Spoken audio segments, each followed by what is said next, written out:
রান্না করব। সরিষার তেলের মধ্যে দিয়ে দিলাম কাঁচা কালো জিরা। সরিষা ইলিশে অবশ্যই কালো জিরা দিতে হবে।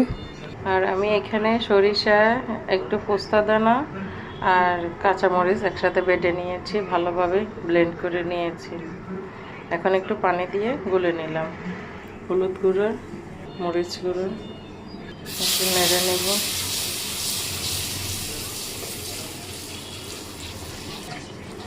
দিয়ে দেব ব্লেন্ড করা, নেড়ে নেব। কাঁচামরিচ ব্লেন্ড করার সময় দিয়েছি, তাই আর এখন দিচ্ছি না।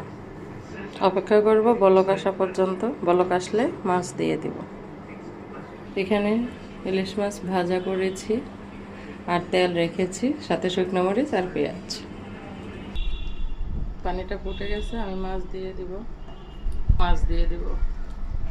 মাছগুলো হালকা ভেজে নিয়েছিলাম। ঢাকনা দিয়ে কিছুক্ষণ রান্না করলে হয়ে যাবে। আমি কয়েকটা কাঁচামরিচ দিয়ে দিয়েছি। এরকম কম মশলায় রান্না করলে অনেক মজা হয়। অবশ্যই বাসায় ট্রাই করবেন। ধন্যবাদ সবাইকে।